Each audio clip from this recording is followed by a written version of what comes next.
आमदार कृष्णा खोपडेंना पुन्हा एकदा धमकीचा फोन. तुकाराम मुंढे समर्थकांनी फोन केल्याचा खोपडेंचा आरोप. धमकी संदर्भात खोपडेंनी पोलिसांना दिली माहिती.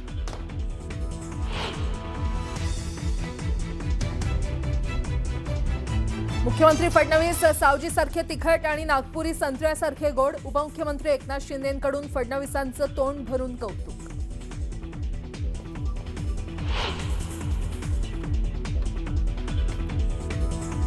अमिताभ बिग बी तर देवेंद्र फडणवीस हे सभागृहातले बिग डी आहेत. डी हा डिवोशन आणि डेडिकेशनचा.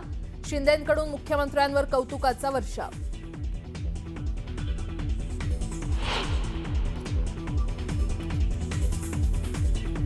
शिंदेंचा वापर कडीपत्त्यासारखा करून नंतर फेकून देतील. जिल्हा प्रमुखांच्या बैठकीदरम्यान उद्धव ठाकरेंचं मोठं वक्तव्य.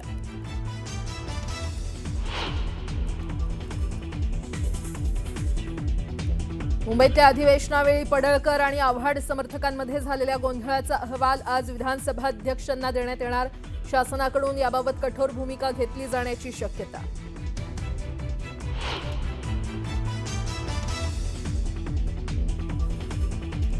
जन्मदात्या आईनंच 6 अपत्य विकल्याची धक्कादायक घटना. त्र्यंबकेश्वरच्या बर्ड्याची वाडीतून समोर. हलाखीच्या परिस्थितीनं पैशांसाठी 14 पैकी 6 मुलांना विकल्याची माहिती.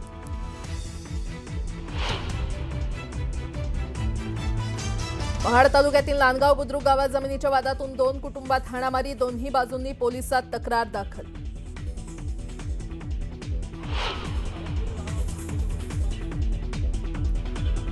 नागपूरच्या पारडी शिवारात बिबट्याच्या हल्ल्यात 2 जखमी. बिबट्याला डाट मारून पकडण्यात वनविभागाला यश.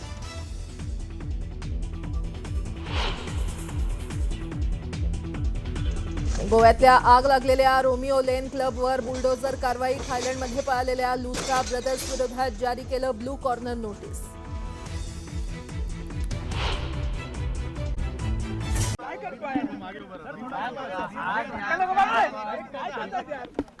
जरा कॅमेरे मागे घ्याल तर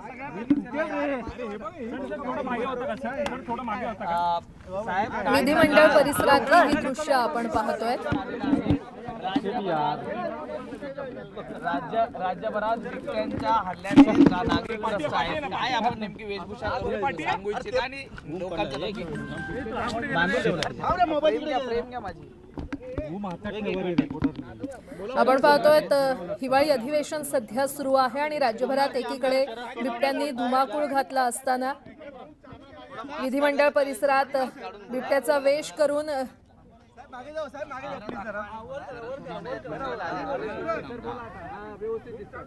मी आपल्याला सांगू इच्छितो की आता हिवाळी अधिवेशन नागपूर चालू आहे आणि नागपूरच्या 10 किलोमीटरच्या रेडियस मध्ये आता आज सकाळीच एक तुम्हाला कल्पना आहे की आज एकाला त्या ठिकाणी बेशुद्धीचं इंजेक्शन देऊन त्या बिबट्याला आत्ताच जेरबंद केलंय. या गोष्टीला 1 तास तो झालेला नाही. जर हिवाळी अधिवेशन आणि या ठिकाणी नागपूरला जर 10 किलोमीटरच्या अंतरावर बिबट्या आल्या तर याचा अर्थ संपूर्ण राज्यामध्ये आज जवळजवळ 9 ते 10 हजार बिबट्यांची संख्या झालेली आहे. आणि जुन्नर तालुक्यामध्ये 55 लोक गेल्या 3 महिन्यामध्ये मेली आहे. आता सरकार असं म्हणते की मानेला तारेचा पट्टा महिलांनी बांधला पाहिजे, शेतकऱ्यांनी बांधला पाहिजे, तरी शेती केली पाहिजे. अंगणामध्ये आमची मुलं खेळत नाहीये. अंगणाच्या बाजूने सगळे सौर ऊर्जेचं कंपाऊंड लावून, करंटचं कंपाऊंड लावून आम्ही आतमध्ये आलेलो आहे. आमची मुलं बाळ आता रस्त्यावर नाही, अंगणामध्ये नाही, शाळेमध्ये जात नाही. मला असं वाटतं की ह्या अनेक उपाययोजना करण्यापेक्षा मी कालही बोललोय आदरणीय वनमंत्र्यांना आणि सरकारला की हात जोडून विनंती करतो, 3 महिन्याच्या आतमध्ये आपण 2000 बिबटे राहतील असे रेस्क्यू सेंटर बनवा.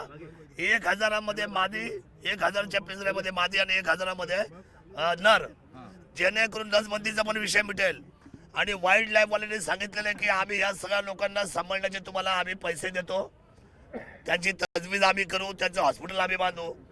तातडीने शासनाने हे अधिवेशन संपायच्या अगोदर कुठल्याही परिस्थितीमध्ये 2 रेस्क्यू सेंटर, एक जुन्नर तालुक्यामध्ये आणि एक अहिल्यानगरमध्ये बनवावं, जेणेकरून हे आता इथून पुढे बिबटे हे तुम्हाला ट्रॅप करून त्याला बेशुद्ध करून त्याची आपल्याला एक आपण काय म्हणतो त्याला ब्लू स्टार ऑपरेशन, आपल्याला अतिशय मायक्रो ऑपरेशन करावं लागेल आणि या लोकांना उचलून तुम्हाला जेरबंद करावं लागेल, त्यांना तिथे बसून खायला घाला.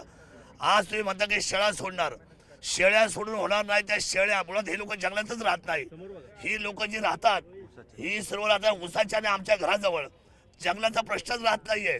त्यामुळे ही काय काय तज्ज्ञ लोक जे आदरणीय मंत्री महोदय जे सल्ले देतात त्या सर्व सचिवांना माझी विनंती आहे, आपण मुंबईमध्ये राहता, फ्लॅटमध्ये राहता, आपण सिक्युरिटीमध्ये राहता, तुम्हाला ग्रामीणची अवस्था माहीत नाही, तुम्हाला जनतेची अडचण माहीत नाही. 3-3 महिन्याचं बाळ, 4 वर्षाचं बाळ, 6 वर्षाची बाळं, त्याच्यानंतर महिला भगिनी शेती करताना या सकाळ दुपार संध्याकाळ, बरं आता दिवसा पण हल्ले व्हायला लागलेत. आज दिवसा माणसं बाहेर पडली की त्यांच्या डायरेक्ट अंग येतो. त्यामुळे मला असं वाटतं बिबटचा विषय अतिशय भयंकर आहे आणि आपण राज्य आपत्ती घोषित केली पाहिजे बिबट्याच्या बाबतीत, राज्य आपत्ती.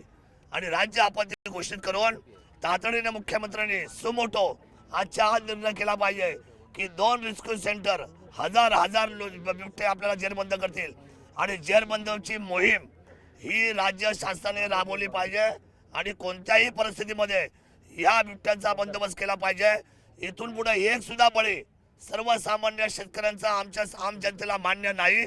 आणि जर असा एक जरी बळी इथून पुढे जात असेल तर मला असं वाटतं की आपण सगळे जबाबदार आहे, सरकार जबाबदार आहे. जसं प्राणी महत्वाचा आहे, एक तर आम्ही जंगलात जात नाही, तो जंगलातला प्राणी आता आमच्याकडे राहायला आलेला आहे. त्यामुळे आम्ही फॉल्टेड नाही, फॉल्टेड आता तो प्राणी आहे. एक तर त्याला इतके पिल्ल होतात, तो माणसाच्या असलेल्या प्रजातीमधला आहे. त्याला खरं तर वर्ल्ड वाईड मध्ये कसं काय त्याला 1 नंबरमध्ये घेतलंय, तो खरं तर मी तुम्हाला सांगतो शेड्यूल 2 मध्ये जायला पाहिजे. हा शेड्यूल 1चा नाहीच. त्यामुळे आज फार मोठ्या संख्येने बिबट्याचा वावर होतोय, हल्ले होत आहेत, माणसं मरतायत, लहान मुलं मरतायत. मी मनापासून माझ्या मायबाप सरकारला विनंती करतो. एकनाथजी शिंदे साहेब तिथे तातडीने आले होते, त्यानंतर वनमंत्री आले होते. माझी विनंती आहे, बाकी काय उपाययोजना आणि भरपूर पैसा सरकारचा घालवण्यापेक्षा आणि प्रत्येक माणसाला 25 लाख रुपये देण्यापेक्षा माणूसच जाणार नाही याची काळजी तुम्ही घ्या. शासनाचा योग्य अशा ठिकाणी पैशाचा वापर करा. आणि माझी विनंती पुन्हा एकदा मुख्यमंत्री आणि वनमंत्र्यांना आहे, आजच्या आज सुमोटो आपण कुठलंही मागे पुढं कारण न देता तातडीने फॉरेस्टच्या लँड सुद्धा अवेलेबल आहे. जुन्नरच्या आमच्या कुरण खानापूरला जवळजवळ 48 हेक्टर जागा, ज्याच्यावर तुम्ही 1000 रेस्क्यू सेंटरच्या बनवू शकता आणि 1000 रेस्क्यू सेंटर तुम्ही अहिल्यानगरला बनवू शकता. जागा मुबलक आहे, कामाला सुरुवात करा आणि 90 दिवसाच्या आतमध्ये एकही बिबट्या महाराष्ट्रामध्ये फिरणार नाही याची दखल मात्र आदरणीय मुख्यमंत्री आणि वनमंत्र्यांना घ्यावी लागेल. ही आग्रहाची विनंती आपल्या सर्व चॅनलच्या माध्यमातून माझ्या पत्रकार बांधवांना मी धन्यवाद देतो. अतिशय संवेदनशील विषयावर हा मुद्दा राज्य पातळीचा आहे आणि राज्य तुम्ही खरं तर त्या ठिकाणी संवेदनशील घोषित करा, आपत्कालीन घोषित करा. ज्येष्ठ वन्यजीव अभ्यासक माधव गाडगीळ यांनी सांगितलं आहे की उपद्रव करणाऱ्या बिबट्यांना थेट ठार मारलं पाहिजे. तुमची काय प्रतिक्रिया त्यावर? मंत्र्यांनी नसबंदी संदर्भात आश्वासन दिलं होतं, त्याचबरोबर ती जी बिबट वस्ती आहे त्या ठिकाणी भिंत बांधण्याचं देखील आश्वासन दिलेलं आहे. यातून काय मार्ग मी आपल्याला सांगतो, हे मार्ग सगळे फोल झालेले आहेत. आम्ही गेले 20 वर्ष हा लढा लढतोय. 2014ला मी बोललो होतो की बिबट वाढणार आहे. 10 वर्षापूर्वी कोणी याचा मनाव घेतलेला नाही. त्याची प्रजनन शक्ती मी त्यावेळेला बोललो होतो.